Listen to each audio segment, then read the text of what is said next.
Hey, Ghost Machine fans, this one's for you.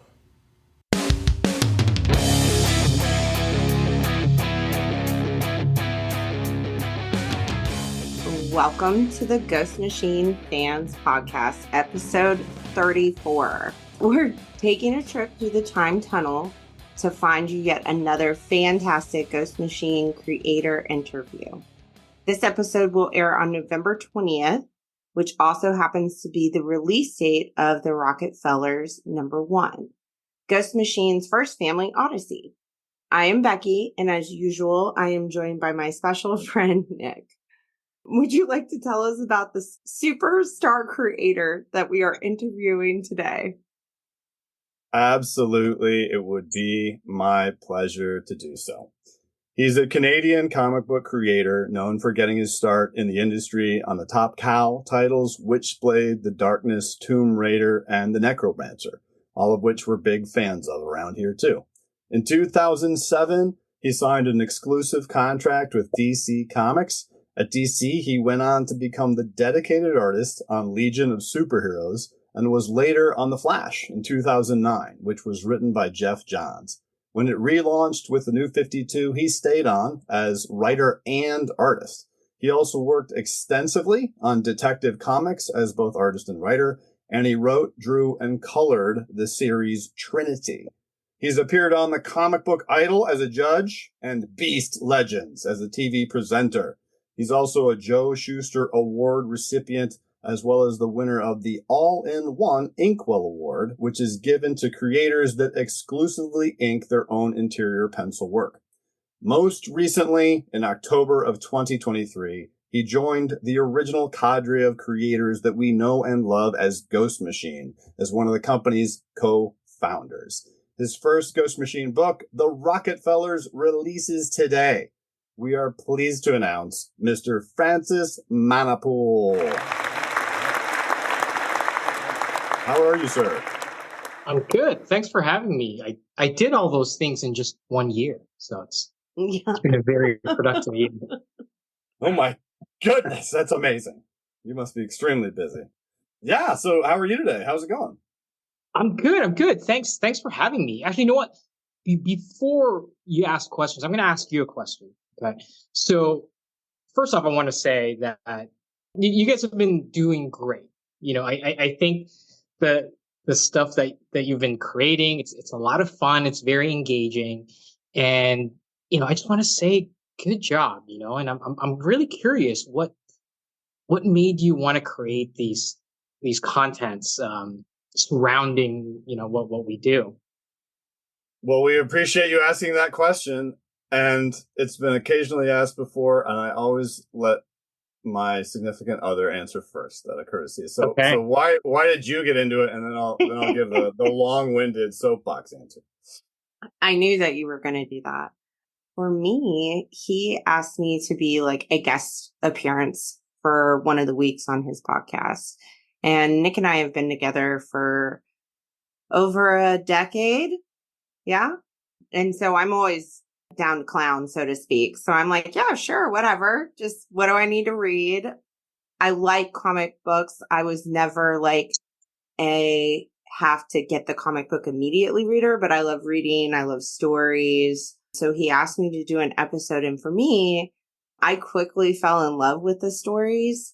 Like I need to know what happens next. I also really fell in love with just the Ghost Machine culture in general, the creativity and the passion. Like just getting to talk to several of the creators really piques my interest. But so at first it just started out support for Nick. Yeah. And then it kind of became our thing. And then our son is kind of involved now too, which is really cute. Absolutely. Yeah, it was so cool because like when we saw it, we were like, it came out of nowhere. We're like, is this someone's cousin or brother? Who's making all this stuff? You know, there was so much enthusiasm that it was like, geez, we can't let these guys down, you know? So that's awesome. What about you, Nick? What was your origin story for this?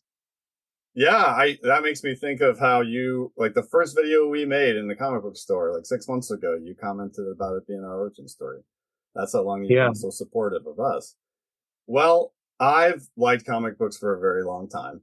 And when Geiger came out, I liked it a lot. And then when Junkyard Joe came out and I realized there was a shared universe coming and there was a foundation that was pretty widespread for that universe, it made me pretty excited.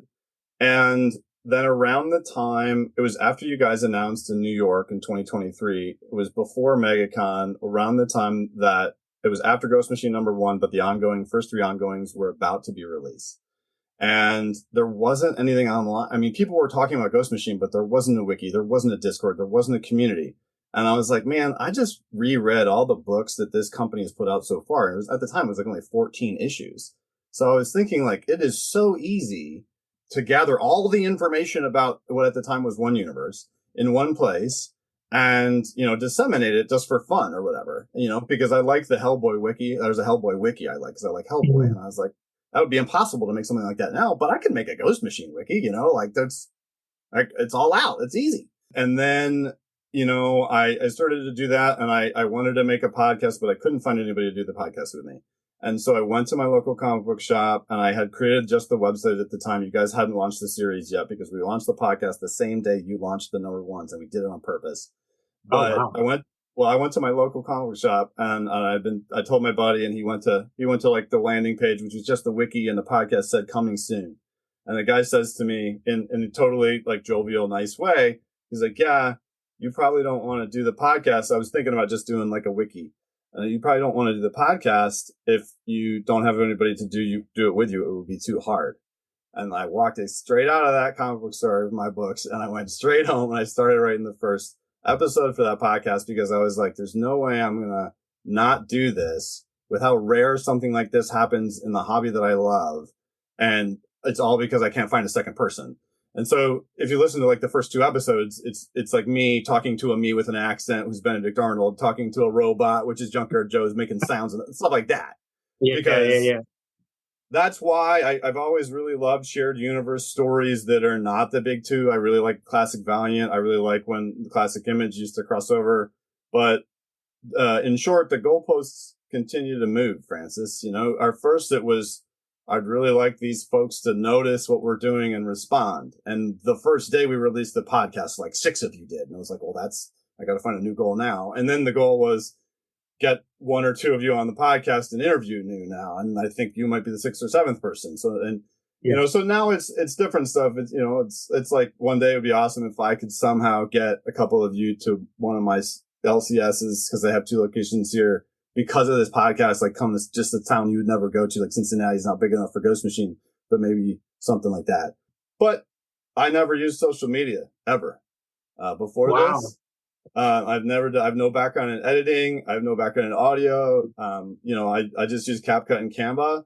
And so the fact that people like are digging the videos and stuff, it's just really cool. But from here, it's just about propelling this brand to make sure that we, no matter what, we hit that 100 issue mark for all these ongoing series and we hit that 10-year mark that several of you guys have talked to us about wanting to reach. So Yeah. No, that's incredible, man. It's amazing how much of a fuel enthusiasm can get you, like just even like you said, you had no social media or understanding of editing and stuff. And it's, I'd be curious to see what kind of stuff you guys create in just like the next 6 months. It's even the production value keeps increasing. There's so much fun. Anyways, good stuff. Very, very excited that you guys are doing what you're doing. Y'all would have loved to be a fly on the wall. Like I watched him create the wiki and he'd be in the kitchen, like making dinner. And I'm like, what are you doing? Why is your computer in the kitchen? Just like, well, let me show you how I'm creating this website. I'm like, okay, I'm listening. And then he's like, I need to make an Instagram. And I've been with him for 10 years. I think we have Facebook basically so our parents can tag us in embarrassing photos. Yeah. But we're not like active on it like that. And, now it's the Facebook and now he knows how to use all of these things more than I ever did. So that's great. So it's a big giant family affair, right? It's like, it's almost like an odyssey. Yeah, one would say a real family odyssey. You're right. That's a good segue. You guys have a future in this podcasting thing. And it is pretty amazing that we have a young person that we can involve in all this. Francis, I'll say this, and then I'm going to get kicked out because Becky's in the newsroom, and we have some Rocketfellers news we want to share with everybody. Oh, okay, but, yeah, let's do it. That every time I say to my little guy, "Hey, you want to help me make a Ghost Machine video?" He say, "Absolutely." He just gets excited about it. It's just an awesome thing. So I'll get out of your way, ma'am, and you can give us the rundown. In the newsroom, as we mentioned, the Rockefellers just came out the day of this episode's release, and it was just brought to our attention that it has already sold out. So congratulations. Oh my gosh. Yay, thank you. The day of release. Big deal. Yeah, it's amazing. It's amazing how many books Nick and Becky can fit into their home. So thank you. We had to get all the ratio variants. We had to order all the copies. It's incredible news. Thank you. I find it really fun that originally for the news, we said if you weren't one of the fortunate souls to pre-order your copy, then you need to get out and get you one before they sell out. So now we're on to a second printing, which is super exciting. Also, in other Ghost Machine news, Geiger number 8 also comes out today, which you don't want to miss, of course. A few other FOC dates upcoming are Geiger number 9 on November 25th and Redcoat number 9 on December 9th. Remember to always pre-order your comics and set up your pull list with your local comic book shop. Is the second printing, do you know, is it going to be one of those black and yellow like a lot of the others have been? Yeah. It's definitely the black and yellow stuff. I'm sure we'll provide you with some of the images as soon as we get off the I want to say phone, but as soon as we get off this video call. Sounds great. All right. So you were born in the Philippines, as we understand it, but you were a Canadian citizen if currently talking to us from Toronto, Ontario. Tell us about your journey as an artist and a storyteller. Where did it start? And how did it lead you to Canada and working in comic books? Well, when I moved to Canada, I really had no choice. I was a child. Oh, okay.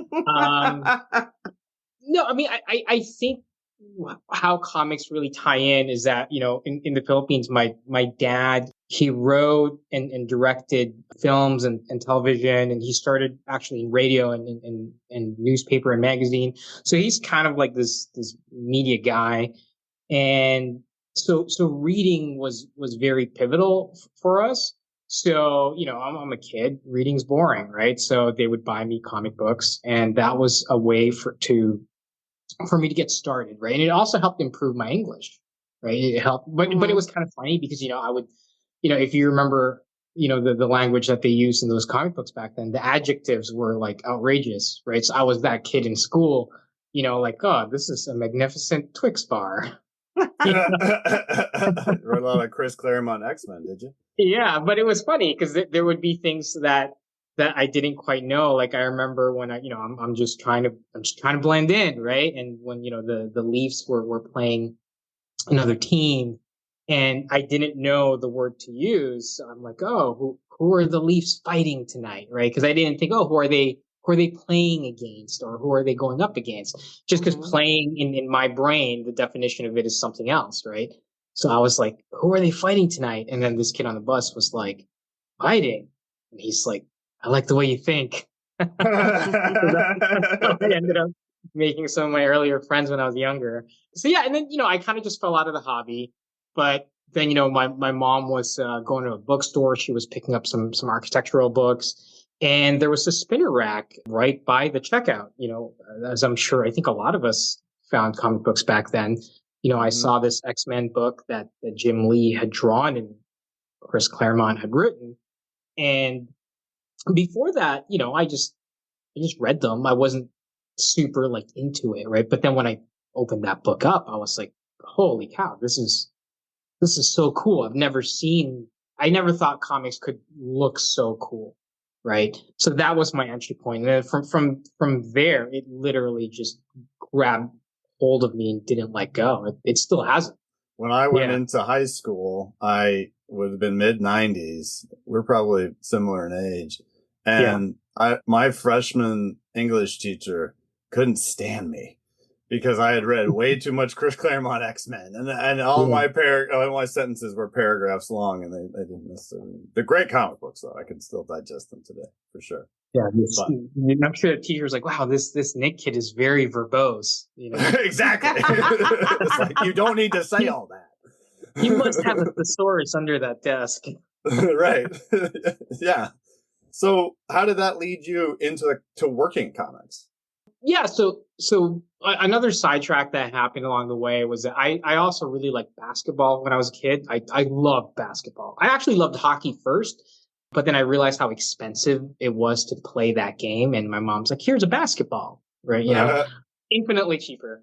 And so I just fell in love with it, right? And then I saw this documentary called Hoop Dreams. Yeah. And I just thought it was so cool to see these kids use the abilities and skills that they are acquiring as they're growing up as a means to improve their life, you know? And, you know, growing up with a single parent, right? I kind of de facto became like the man of the house, right?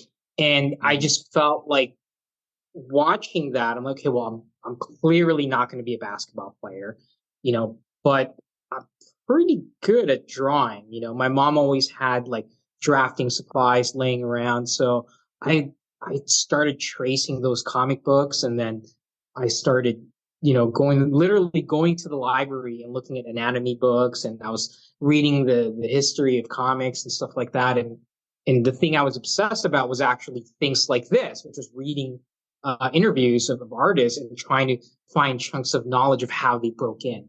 Right. And so I just had like this drive.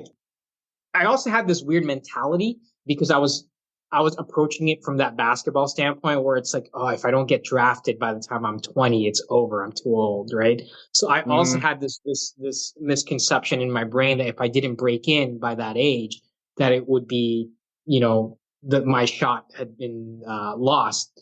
So when I was like 14, 15, I started working on my portfolio, and then I started going to conventions when I was about 16 and giving samples of my work to editors and whoever would take photocopies of my work.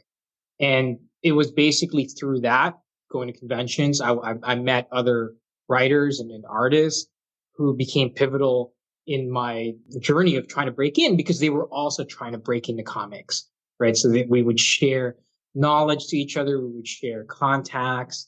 And so it was that, yeah. So that was basically it, you know, like if you were at a convention in the early 2000s or late 90s, I was that kid, you know, with the portfolio, shoving it in your face. So that's how it started. And then years later, you're with Ghost Machine.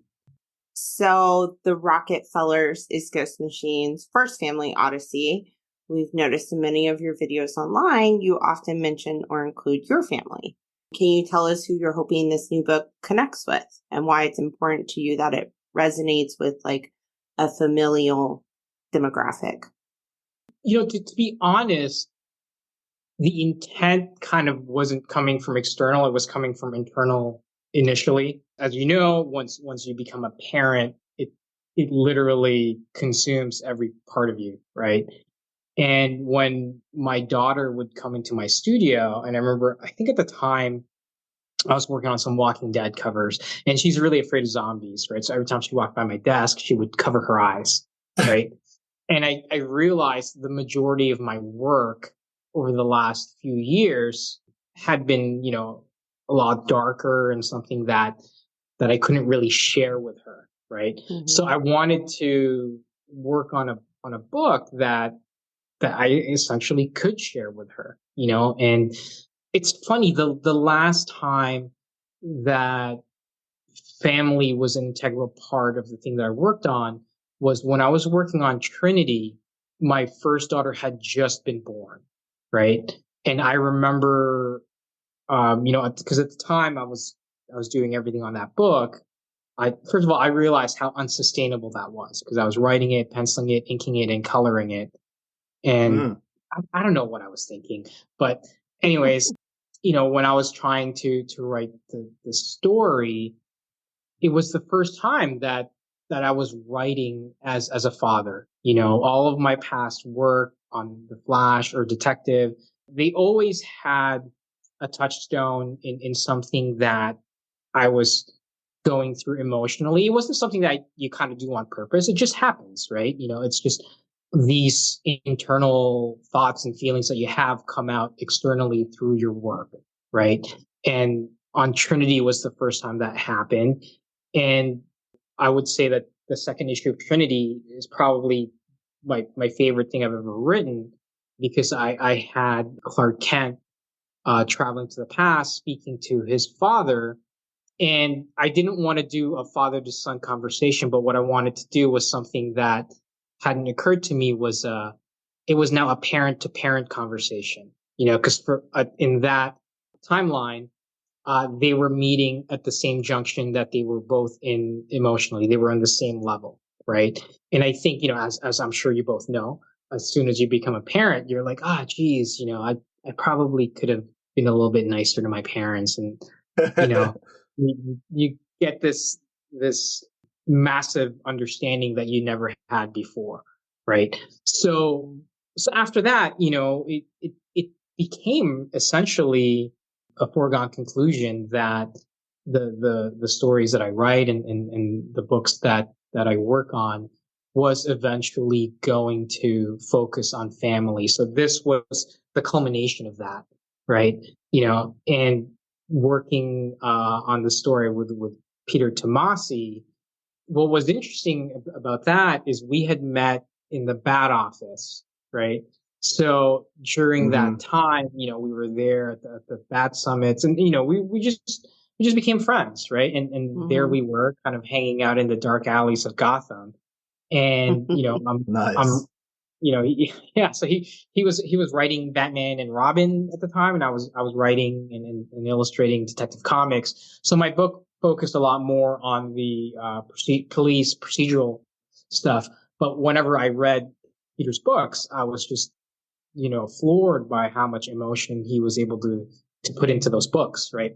So we just stayed in touch over the years, even after our Batman days, and we just started talking, and then when this idea of Ghost Machine came up, and I just knew that I had to work with Pete. He's one of the best writers out there who I haven't had a chance to work with.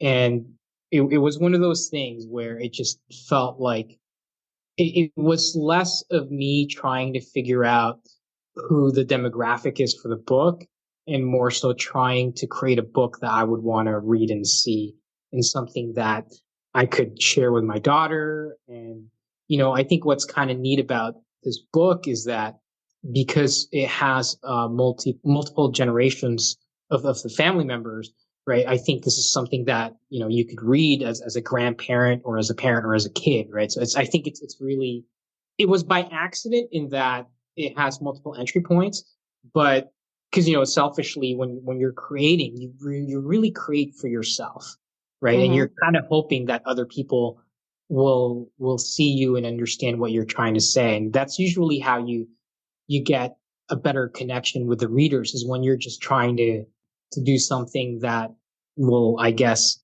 please yourself or exercise something that's inside you and put it out into a form of a book that you can share with other people, right? So that's why Pete and I are always crying whenever we're writing this stuff. So it's it's hard not to put so much of yourself into these stories because this is how life is. Family is such an integral part of life, right? So it's hard Mhm. to really separate it from the work that you do. But now we get to share it with Bruce because our son loves to read.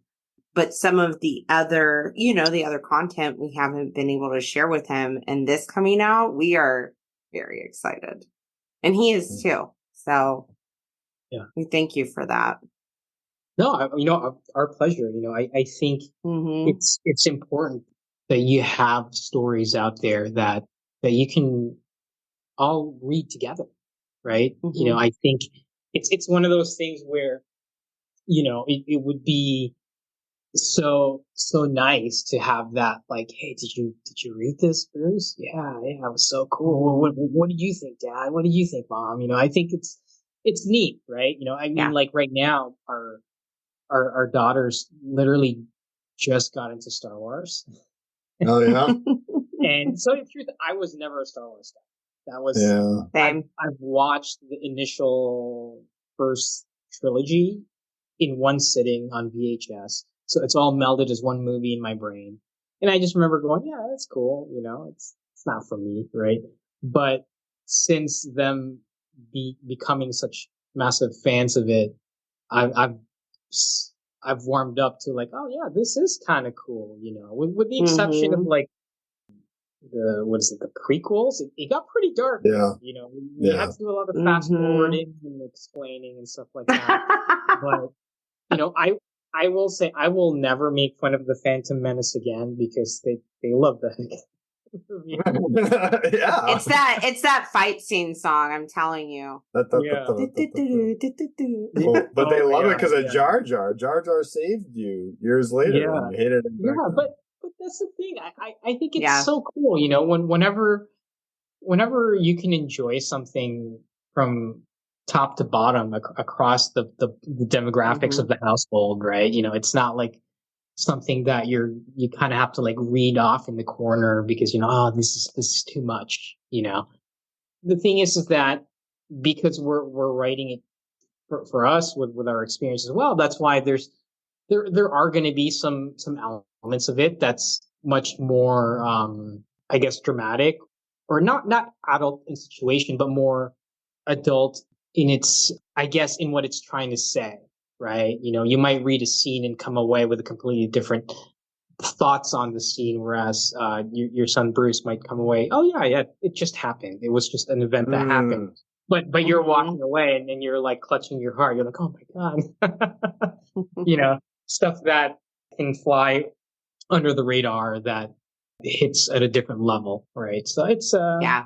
I think those are my favorite kinds of books, right? Stuff that can Mm-hmm. hit you at different levels. So When I was growing up, if I got comic books and I was purchased many by my dad, it was more like, here's a bag of comic books, go read them.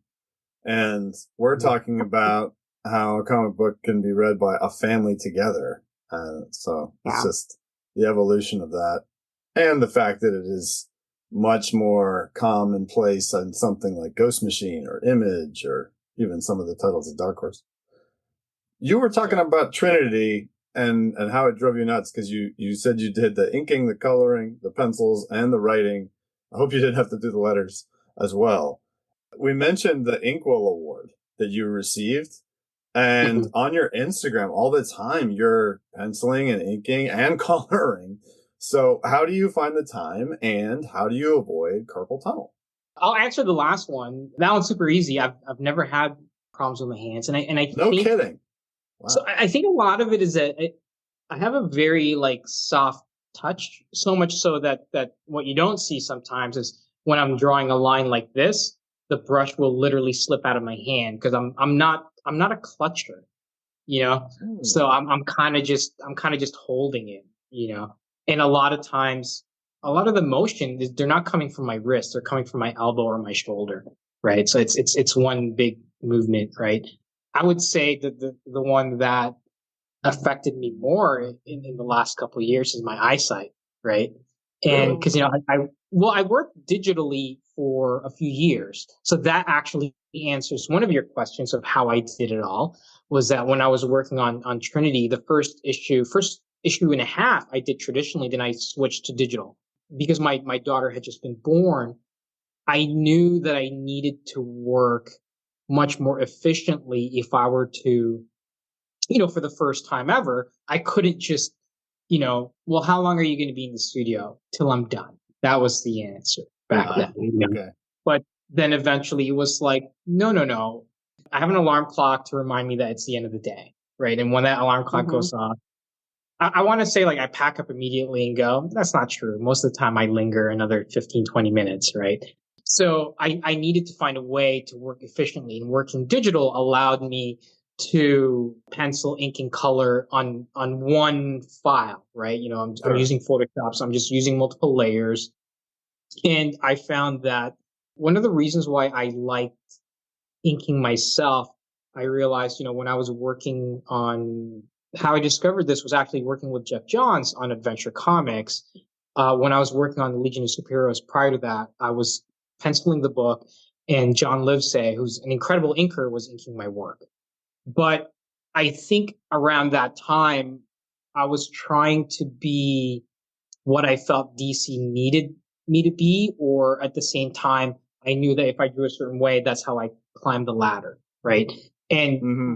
when that didn't exactly work out and the book was canceled, I'm like, you know what? I kind of just want to draw how I feel like drawing. And Adventure Comics allowed me to use ink washes and use brushes. So my work started changing. It got a lot rougher. It wasn't as refined as what a professional inker could do. But I think, like when you listen to a singer or an artist, sometimes it's those cracks in their voice that makes it really unique and interesting, right? Huh. And I think through my mistakes and my inability to actually ink, I actually found how to utilize those tools with the limited skill sets that I had at the time, right? So it was kind of growing together, right? So to be honest, when I got the Inkwell Award, I don't know how I got it because I was just beginning to learn how to do all that stuff. And then when I started working digitally and coloring my work, I realized how coloring was beginning to inform how I was also inking, right? So each step of the ladder was informing the previous one, right? So inking my work made me a better penciler, and then coloring my work made me a better inker, right? And it's the same thing as with writing. Writing my work made me a better storyteller visually, right? So everything at this point in my brain feels like one single unit. It's hard for me to parcel out pieces of it, which I understand it's not the most efficient way to work. So yeah, I mean, a lot of it is that finding little efficiencies here and there in order to maintain a deadline, I guess, Mm-hmm. but to tell you the truth, it changes every day, right? Some days I'm constantly having to relearn what I'm doing and find ways to make it much more efficient every day in order to maintain the deadline, maintain the quality. I don't know. I'm still trying to figure it out. And a lot of it is really the fact that I'm trying to figure out how to expedite certain things, because really my main goal is less so the intricacies of each step. It's more looking at the whole thing as part of a story, right? If somebody else came in and colored my work better or inked my work better, I would certainly be open to it. But I think it's one of those things where at the current moment, since we're just getting things started, right now we're in the planting season of this book, right? And we're trying to figure out the lay of the land and where things are going to start growing. And then at some point, I'm sure I can't be the only one watering the garden, right? So at some point, somebody else will be coming in. So I think that's just how it goes, right? When with anything creative, there's the intent of what you want to do, there's the story that you want to tell, and then slowly you widen that net and you start including other people who see the same visions that you have. So Sounds like perhaps what brought some of the Ghost Machine folks together in general. That sentiment. yeah, absolutely. I think that was a key thing, because it's like, we've often said, I think we make really good books, but I think what's greater is I think they're just great people, and I think that was something that we found out as we hung out with each other more, at New York or the year of conventions that we did. It allowed us to really get to know each other, right? I don't know. I want to say that it was such a happy accident, but I think, when Jeff started making those calls, I think he knew the type of people that we were, because a lot of us had worked with Jeff before. So there was a basis of understanding what each of the personalities are, right? Because, when you look at us, we all look so different, like we feel like sometimes we look like such a ragtag group of people that it's like, how are these guys even friends, Yeah. When you dig deeper, the commonality of the things that we value, there's a lot of overlap, right? And I think a lot of it is you really learn a lot when you share a few meals, share a few drinks, and travel with people. That's when you get to know the kind of people that you're around, right? And I think throughout the last year that has strengthened even more, right? Because after the first year, on day one, it was kind of like, yeah, everything's great. It's like the honeymoon period, right? And you just kind of know that eventually, it's going to get tougher. But so far, after our second time in New York, it felt like that feeling that we had on day one was not only reaffirmed, but it was strengthened, right? So that was really cool. That was a really, really great welcome. I don't want to say surprise, because the thing is that when you look at the people involved, they're all such incredible artists and even better people. And I think that's kind of how it starts, right? It's about the collaboration, right? It's not just about the talent and skills that you bring, but as we were discussing with how being a parent affected my work, it's kind of that, right? The personalities that people bring with them, it comes with the work, and then right now, everybody is the right temperament, that everybody everyone's firing on all cylinders right now. You can tell the cohesiveness, like just from talking to all of you, and also seeing, like, I have not been to a con, but I've seen tons of the videos that everyone posts. You can see the cohesiveness and also feel it through the work. Like, if I was talking to anyone else from Ghost Machine, they are equally as excited about your work that's coming out, and vice versa, like, oh my gosh, that red coat's going to be real good, or whatever it is. So we appreciate it. I'm glad you get to be a part of it. Oh, me too. Yeah. That's the thing, right? Is that I don't remember being a part of anything where subconsciously, when we're relaunching, when we relaunched DC and the New 52, everybody has it on the back of their head. You're like, I want to sell this much. I want to sell, you know what I mean? So there's this competitive edge. But the thing is that in Ghost Machine, every book that we're working on, we've carved out our own little arena. And because we own the company together, it's so easy to just be such a massive cheerleader for everyone's work, and that's from a practical standpoint, but also from a fan standpoint. Everybody in the company are artists and writers whose work I literally bought with my own money when I would go to a comic store, right? So it's still sort of surreal to be like, it feels like, if you're into sports, it feels like we started an expansion team and we got all of the guys that, whose hockey cards I would buy or whatever, and then suddenly I'm teammates with them, right? It's fantastic, right? Because like you said, right? Like all of the books are all so different. I hesitate to say that there's something for everybody, because sometimes that's such a cliched thing to say, but there really is, not there isn't a single book in our roster that look the same or feel the same. Each one is so unique unto their own, right?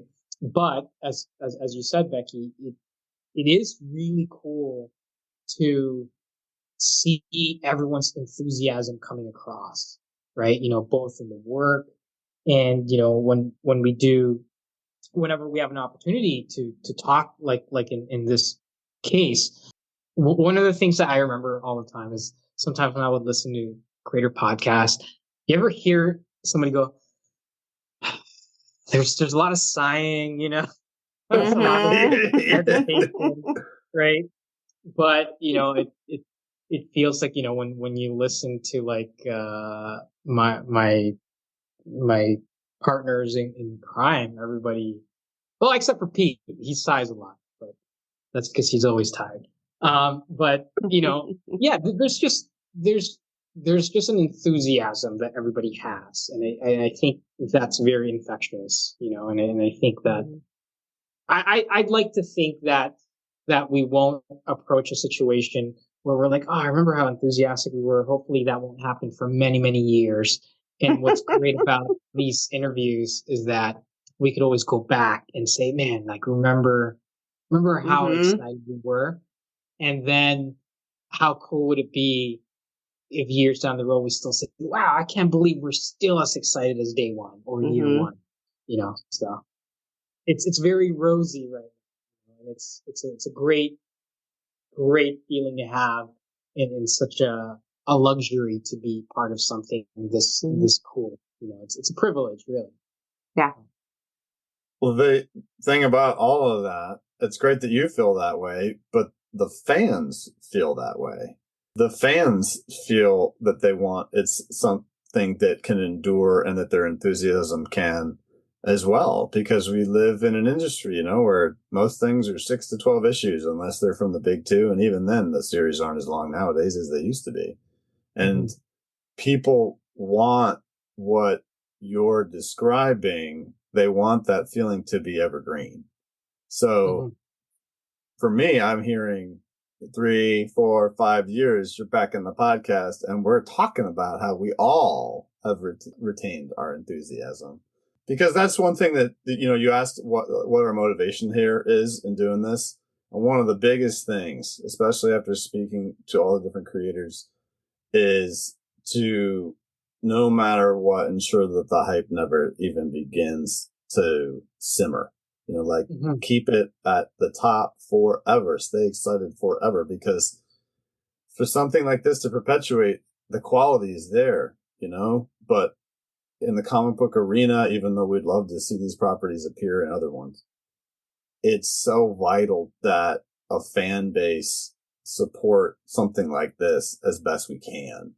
Not to say you need us. I mean, you guys are incredible creators and artists and writers, but it can't be about the number ones. It can't be about renumbering a series to reboot a thing. It's got to be about the quality of the storytelling, and that's what this brand is providing. Yeah, no, I was just gonna say, no, you know what, Nick, you're wrong. We do need you guys. We do need you guys, because the thing is that we still need to be able to sell the books, right? It's a partnership. It's a partnership, right? We try to create the best books that you will enjoy, and the moment that you stop enjoying it is the moment that those books begin to lose steam, right? And what's really cool, and I'm going to tell you something that I thought was really neat, and something that was happening at a subconscious level. I was talking to Jeff this past Saturday, and I was telling him, I'm like, hey, dude, so I did something a couple days ago that it hadn't occurred to me because I've never done it before. Every work that I do, each folder will be like, each file name will be like, let's say 01. It was always 2 digits, right? Even on the Flash, it was like Flash 01 folder, Flash 24, 23, right? And I think last Thursday, I was working on organizing the file for issue 3, and I wrote 003, right? Issue 003, page 1, issue 003, page 2, right? And I told Jeff that I realized I subconsciously made it 3 digits in anticipation that we'll get there at some point, because when Pete was in my studio, we had all these images and great ideas for covers that don't mean anything until you get to know the characters, right? So we have covers that are like issue 20 that we just know that this is a cover that wouldn't work for issue 5, but if it's issue 40 and you've been reading since issue 1, if you saw that cover, something so simple, you would just be like, holy crap, something's going down in that issue. It's that attachment, right? It's like take a token from your home that you see every single day, and you frame it. You guys know exactly what it means, what context it encapsulates, and the emotions behind it. You understand, right? And we would love to get to a place years down the road where we get to reward the readers with that same feeling, right? It's like that high chart in your kitchen of your kids, that might not mean anything to anybody, but to you it means a lot, right? So we'd love to get to a place where we're able to give you guys covers and images and stories that suddenly has such a mountain of meaning because you've been there from the beginning, right? So that's why we're so enthusiastic, right? Is that's what we're looking for, right? We're not, as you said, sure, it would be nice if this goes into other mediums, but that's not the goal. The goal is to make like the best comics that we can, because when you like, so for instance, with the Rocketfellers, most of the time, here's some insider baseball. Most of the time when you work on a creator-owned book, the pitch for that has already gone out to the agents and they're already making the rounds, right? Okay. So by the time you have meetings with studios or producers or whoever, sometimes they haven't even read the book yet. They just know what the elevator pitches of the books. And with us, we're not doing that. Like, we've actually been telling people, no, you're not going to see this until the first trade is out. And we know what this story is. So that way, anything that is born from these ideas is born from the stories that we've created, rather than having the machine turn it into something else, right? It's comics first, and then everything else is kind of a byproduct of making good stories, right? Stories that can transcend the comic book medium into other mediums, right? But we can't make those other stuff good unless we can make the main thing good. Have you ever heard the saying, keep the main thing the main thing? This is the main thing, and like I said, everything else is a byproduct of the success of these stories in the books and how they are received by the audience. And then, everything else is gravy, right? You just make best comics that you can, and the other stuff will follow. That shows so much in the work, the genuine nature of what's being created and the passion, because you don't read these books and see a panel that makes you think, they did it that way because people are going to buy it more that way. You just don't get that sense from any of these books. All right. Well, with that, if there's one thing you could tell fans to expect from Ghost Machine in 2025, what would it be? Put on your seatbelts. What's really cool is once our villain knocks on their door, that's just the beginning of the story. And I don't want to spoil anything, but like, I love all the characters. I love Ray, I love Richie. All these characters are so great. It feels like every time we're working on a scene with each of the characters, it feels like you're hanging out with them, right? So you don't want anything bad to happen to them. But yet, the villain that we're creating, she is so cool. We created, I think, one of the coolest weapons that a villain could ever have. And it's funny because, like, as my daughter, they're 3 and 8, and their favorite character is Darth Vader. And I can't help but be inspired to try to create a villain as memorable as that, and then I think Pete and I have created a very unique character who I don't want to say she's going to steal the show, but I feel like she will.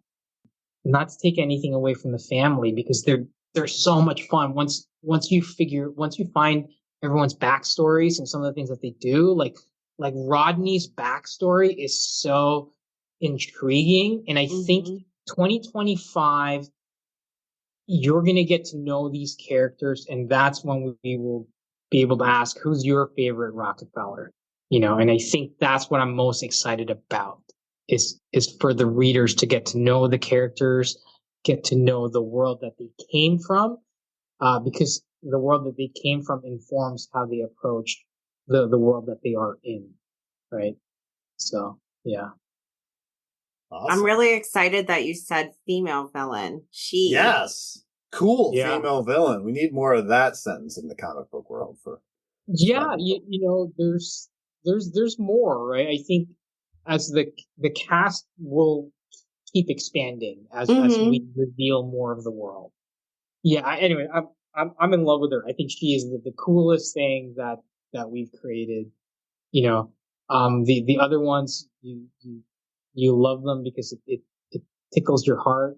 But our villain, she scares me a lot actually, and I think that's exciting. So. Yeah, I'm so absolutely. excited. Must be she's a true villain in that case. Well, we have to say thank you one more time, Mr. Manapul. This has been an absolute pleasure to be able to have you on the show today. We couldn't be more excited about this book that's coming out. And congratulations one more time on the fact that it's already going to a second print.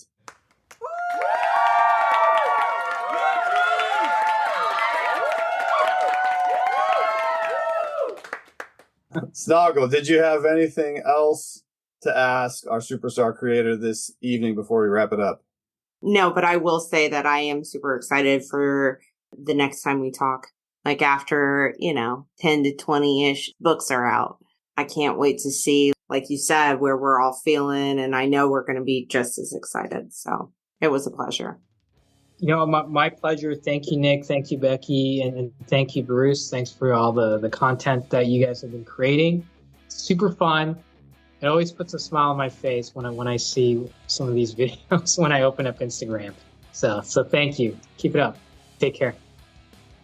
We will keep it up, and you can check out all of that content at www.ghostmachinefans.com, where you'll see many of the different platforms that we're on. Like Francis said, we would love you to stop by our Instagram and say hi. That's where we post our stuff most commonly, but there is a Reddit now as well. Yeah, look at that. That's a lot of stuff. Super awesome. There it is. There's a Pinterest. There's an X. There's a Blue Sky now, because that's a thing. We had to do that. I don't even know how many things there can be. Yeah. I'm not going to show him TikTok. No, we did that too. Oh, we we did that too. Yeah, the Ghost Machine people said get on board. Yeah, so yeah. Mighty kind of you to say all that. We really appreciate your support in the little man. It's going to mean a world to him as well. So thanks so much for hanging out with us tonight on the Ghost Machine Fans Podcast. Podcast. All right. He did it. He did it. Yeah, we'll put all three in there. That one. Nice.